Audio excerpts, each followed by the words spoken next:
Welcome to The Explainer. Today, we're diving into a side hustle that's, well, it's pretty much tailor-made for busy parents.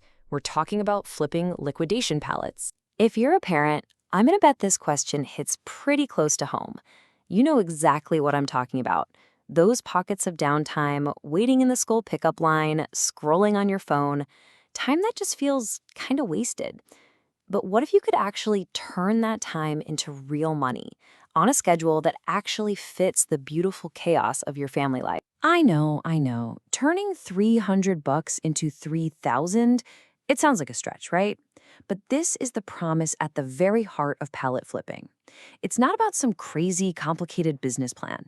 It's about making one small, smart investment and then multiplying it, all from your own house. It's really the definition of working smarter, not harder. We've all been there. That unexpected car repair that just tanks the monthly budget. The crazy cost of new cleats or school clothes. Or just dreaming about a family vacation that always seems just a little bit out of reach.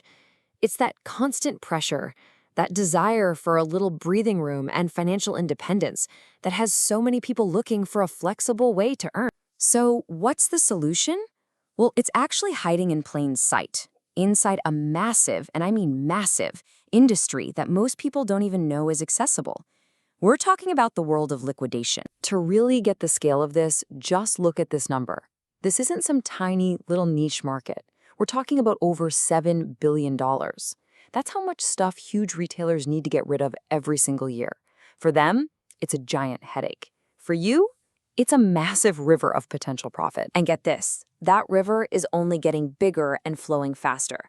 A projected 12% growth rate every year means this opportunity isn't shrinking, it's exploding.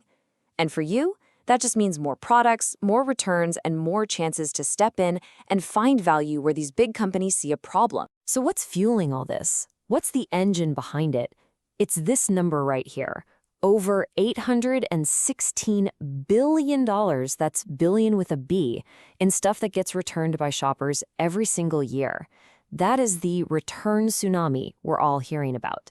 Every time someone sends back a shirt that didn't fit or a gift that wasn't quite right, it feeds this massive flood of goods that retailers just can't put back on their shelves. Now look, the idea of a mom-run side hustle is nothing new, right? But check out how it's evolved. It started with local garage sales and newspaper ads.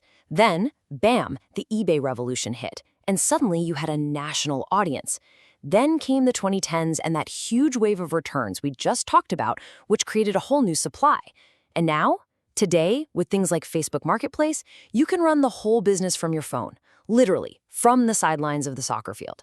Okay, so the opportunity is huge, we get it, but how do you actually make it work? Well, success in this game all comes down to knowledge. You've got to know what you're buying, and that means really understanding your toolkit. Now, this is so important. Not all pallets are created equal. Think of this table as your ultimate cheat sheet. Customer returns, that's your classic treasure hunt. Could be amazing, could be a bust. Overstock, that's your safest bet, full of brand new stuff. Shelf pulls are great for a quick flip. And salvage pallets, well, those are for the real DIY pros. The first big decision you'll make is matching one of these to your own style. All right, first vocab word, and it's a big one, the manifest. This is simply the list of what's supposed to be on that pallet. Think of it like this. You wouldn't start baking a cake without knowing the ingredients, right? Same deal here. A detailed manifest is your roadmap. A vague one is a huge red flag. Okay, next up, and this is a big one. You have to completely ignore the MSRP, the manufacturer's suggested retail price. That number is pure fantasy in this business. What really matters is the resale value. That's the price a real person in your area is actually willing to pay for that item today. This is where all those hours of savvy shopping you've done finally pay off. And finally, in our little toolkit, we have the grading system. It's usually a simple A to D scale that tells you the condition of the items. A grade is basically new, ready to go. D grade means it's probably just for parts. Understanding this little code helps you manage your expectations and really know what you're getting into before you even buy. All right, you've got the knowledge, you've got the tools. Now for the most important part. How do we turn all this into actual, real income for your family? This is what it can look like. A story like Jennifer's really shows you how this whole thing can scale up.